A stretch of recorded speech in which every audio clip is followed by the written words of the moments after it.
Is Kingdom Come Deliverance the best medieval game? Before Kingdom Come Deliverance, most medieval games promised grandeur. Crowns, dragons, and destinies that hinge on a single sword swing. Kingdom Come Deliverance strips that all away. It asks a different question. What if you weren't the chosen one? What if you were just a blacksmith's son trying to survive in a medieval world? Not that you'd think it was medieval, of course, it would just be your world. Kingdom Come Deliverance, the first game, mind, not the second game I'm talking about here. It was released in 2018, I played it then, and I'm replaying it now. Whether you've played it or not, but are interested in my take on it, come with me.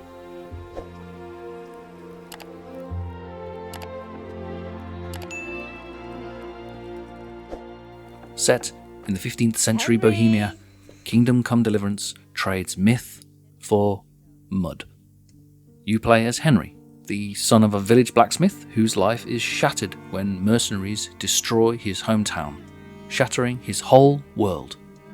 There are no oracles or prophecies to guide him, only hunger, grief, and a grinding world of class and consequence. Through Henry's eyes, we see a medieval society that feels lived in. Faith defines identity, literacy is privilege, and violence is neither glorious nor optional.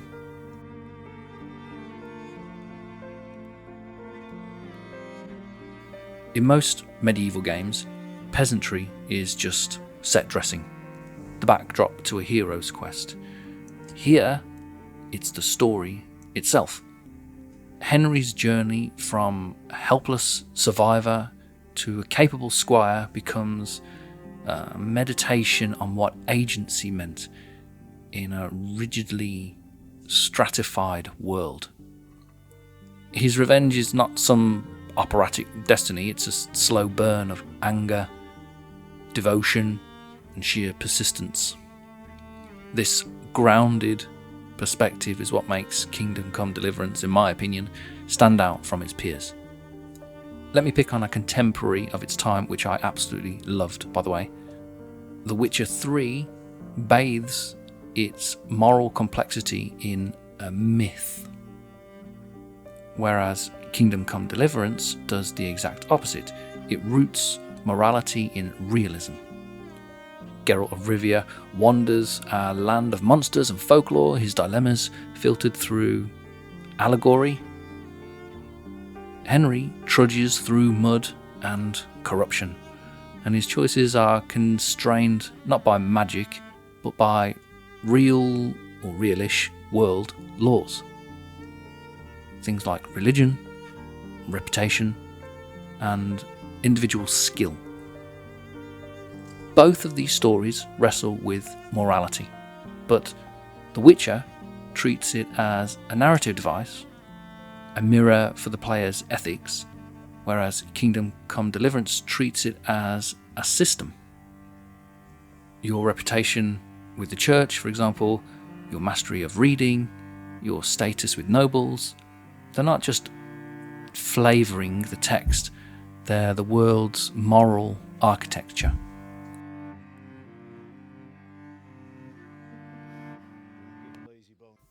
I know that sounds like an odd way of phrasing it, but that's what makes Kingdom Come special. Unlike The Witcher, its realism isn't cosmetic, because every mechanic reinforces the story's themes. Swordplay is intentionally slow and deliberate because it is in real combat. Learning to read is an actual quest because literacy was not common. So being literate was a kind of power. And by learning to read, you gain powers, so to speak. There's an absence of fast travel, and the exhaustion from wearing plate armor as well, or the slow boil pacing of the actual game narrative itself. It's all couched in Henry's personal limited perspective of the world around him. Just look at the way religion is dealt with. Religion saturates every inch of Kingdom Come, but not as a backdrop, as a psychology. Characters greet each other with "God be with you" or some such, and for a modern audience used to secular heroes, this makes Henry's world feel strange, but believable. Yes, it is alien, but it's also inviting. It invites you to inhabit the mindset shaped by medieval times, where doubt and devotion, I imagine, coexist. Is that more honest than the duality of personal or prescribed truth of the modern mind? I can't answer that. If you felt brave enough, feel free to have a go in the comments. My point is, this is one of the first medieval games to make the ordinary feel epic. Can I use that word here? Feels overdone. You understand what I'm saying.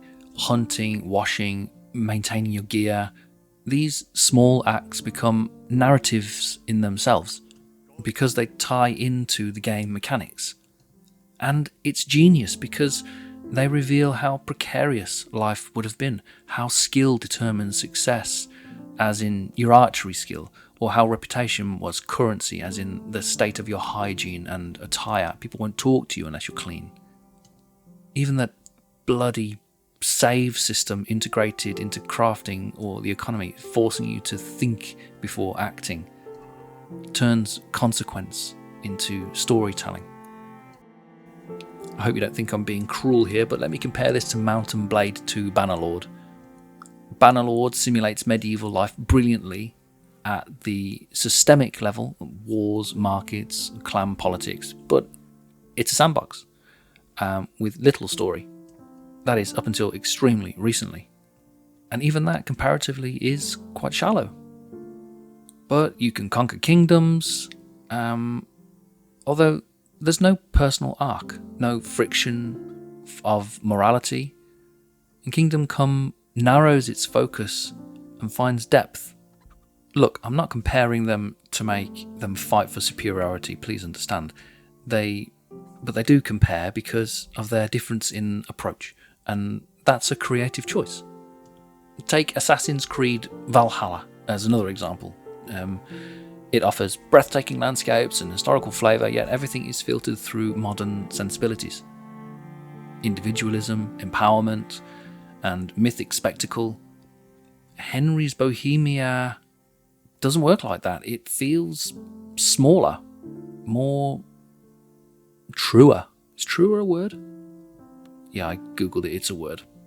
The stakes are human.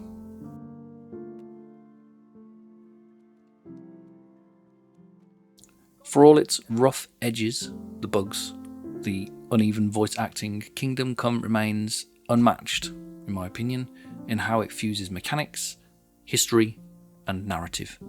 It doesn't romanticize the past, it immerses you in its discomfort instead. You don't rule the medieval world, you survive in it, one hard-won skill point at a time. Compare that to the two Plague's Tale games. They too are grounded historically and human, but they're a linear, cinematic story with exceptional children with magical abilities. That's fine, but Kingdom Come is about being average, and that's its brilliance. Heroism redefined as endurance. In an era of games obsessed with empowerment, Kingdom Come succeeds precisely because it doesn't empower you. It makes you earn scraps of respect, coin, every inch of status. And when you finally do succeed, you know it's not because of divine blessing or magical serendipity. It was because you made it happen through pure grit. No mother's happy when a son starts to take an interest in swords. Where there's weapons, there's death. The question is, what do you want? There's this moment early on in Kingdom Come that kind of defines the game, really. You're wandering through the town at night, enjoying the quiet hum of the crickets and the flicker of the moonlight on the cobbles, and then suddenly a guard stops you. Torchlight catches your face, and he demands to know why you're walking around without a light. Only bandits, he says, skulk about in the dark. In my defense, I was about to get it out, but it's a small, almost mundane encounter. And this is where Kingdom Come reveals its hand. Most of the games would just let you wander freely. Here, the world looks back at you, judges, enforces its own logic, even when it feels unfair. Especially when it feels unfair. The 5 NPCs nearby who are strolling around without torches, they just get ignored. But you are seen. It's not a perfect simulation, it's an approximation. You have to suspend your disbelief here.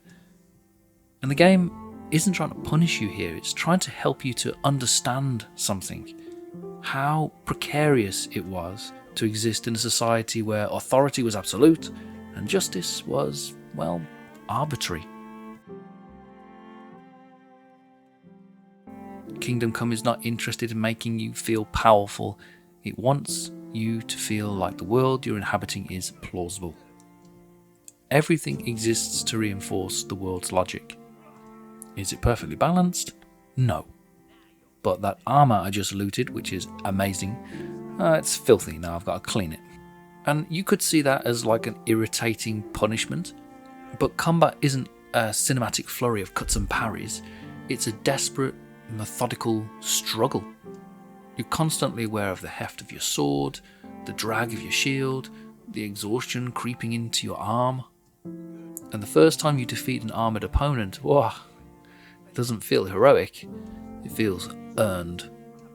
The same philosophy extends to the body itself. Henry gets hungry, he gets dirty, he stumbles when injured, his clothes stain, his wounds fester, his breath grows ragged when you're running him too hard.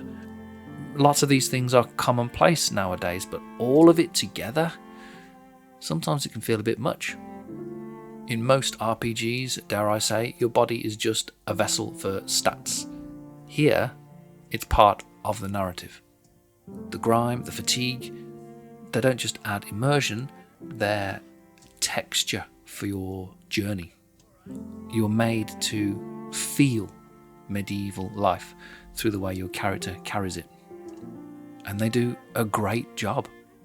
When you limp back to town after a long skirmish, clothes torn, stomach empty, you understand something about the past that no cutscene could ever teach you. The game forces you to inhabit history rather than observe it. So what most RPGs deliver through stats and skill trees, Kingdom Come delivers through experience. Progression isn't abstracted, it's felt.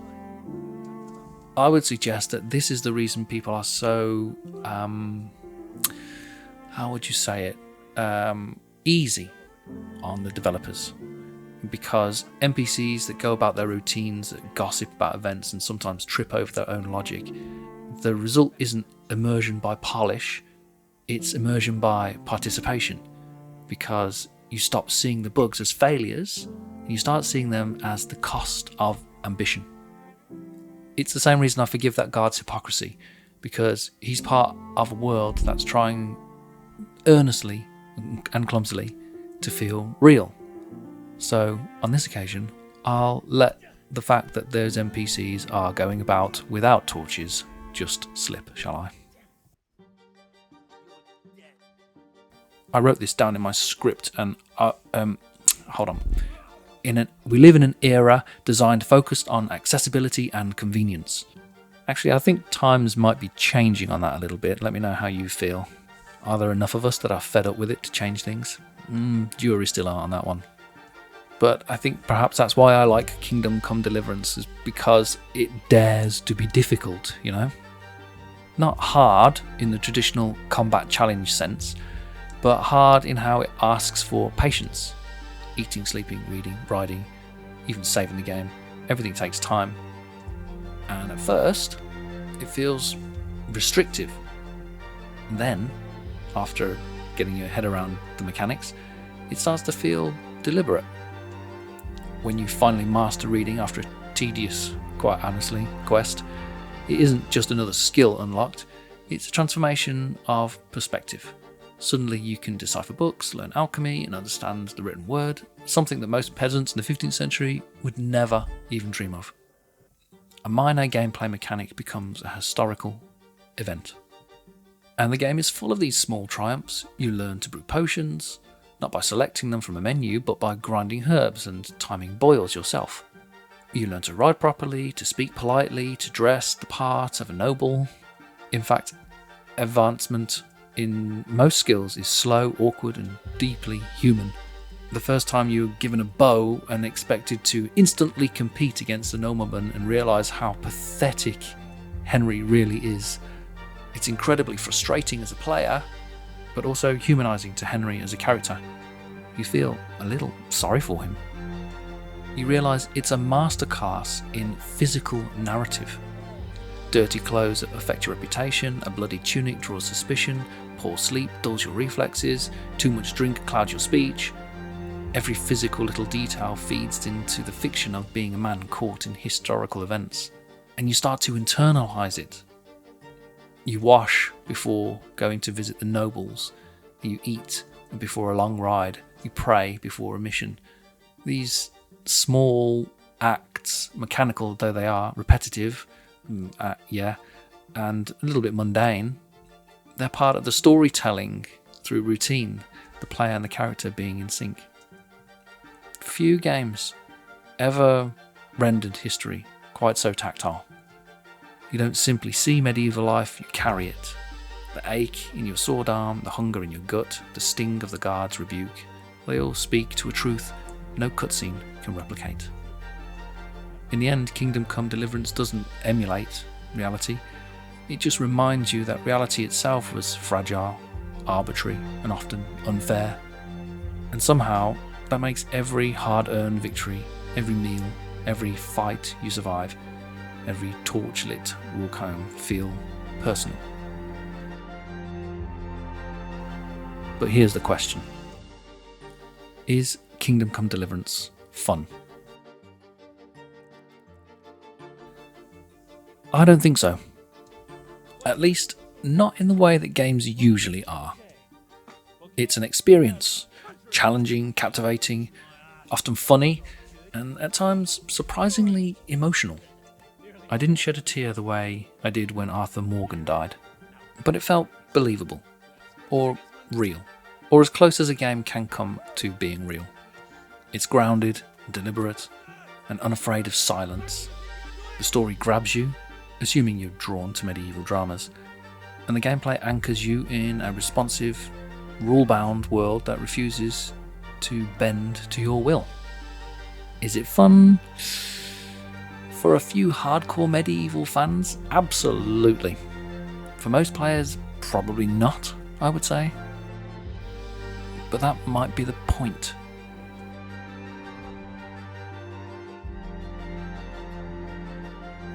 Most games are designed around pleasure loops.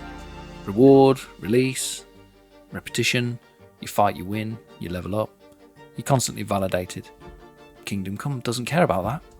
It's not trying to flatter the player, it doesn't want you to feel like a hero, it wants you to feel involved. And that means frustration, it means failure, it means walking to the next village in the pouring rain when your clothes are ruined, starving, only to be arrested for trespassing because you tried to take a shortcut.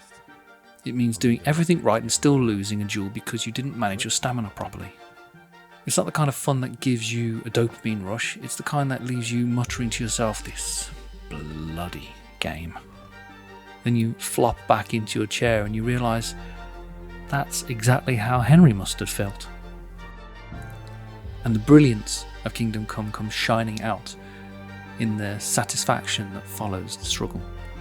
When you finally learn how to fight competently, read fluently, or navigate the political minefields of nobility, it feels like a win. The game never rewards you for existing, only for enduring. And endurance, it turns out, can be deeply rewarding. Is that the same as fun? In a world where games often prioritise convenience, Kingdom Come insists on friction. You can't fast travel anywhere, can't sprint endlessly, can't simply mash buttons until victory arrives. The road to victory is narrow and hard-earned. Every failure stings. That's what makes the world believable. Fun? No. But meaningful. I think what keeps players hooked isn't traditional entertainment, it's investment. You start to care about Henley, not because he's charming or destined for greatness, but because you've suffered with him. You've shared his small humiliations, his aching body, his endless errands. The realism becomes empathy, if you let it. When I think about what games can be, not just cynical AAA money grabs or solo developers reimagining their favourite genre with a twist, I see a medium still skirting the edges of its true potential, the holodeck of the mind. I think Kingdom Come takes a step closer to that future, towards an experience rather than a pastime, a merger of literature, history, entertainment and education, something more than just fun. Was Red Dead Redemption 2 fun? I don't think so. But it was great. The greatest, some might argue. That said, realism in games is a double-edged sword. Too much and it becomes tedious, too little and it loses authenticity. Kingdom Come walks that line with uneven grace, sometimes inspiring or sometimes exasperation. But even when it falters, you can see what it's reaching for. The truth that medieval life wasn't about heroism, it was about persistence. That history isn't tidy or comfortable. That people who lived it weren't characters, they were human beings, just like you, shaped by systems they couldn't control. So let me rephrase it. Does Kingdom Come Deliverance need to be fun? Do any games need to be fun? Yes, but not always. Some games are roller coasters, others are mirrors. Kingdom Come is both mirror and museum. An interactive relic that lets you step into a forgotten mindset. It's a reminder that games can move us, not just by thrilling us, but by grounding us, by making us feel small, uncomfortable, reminding us that we're only human. If you know anything about my channel, you'll know that I love that. So no, Kingdom Come Deliverance isn't fun. It's fascinating, it's humbling, it's alive, it's not a playground, it's a world. Maybe that's what games should aspire to sometimes. I don't know. What do you think? Anyway, that's all I've got time for. So I'll just say, if you have been, thank you for watching. Thank you for listening. Don't forget to like and subscribe and do all that YouTube stuff. And if you really enjoyed my ramblings, you can always become a member. That would really help.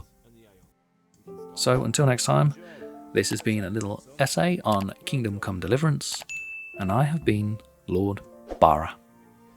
Right, let's see what kind of job the Master in Sasau did for us.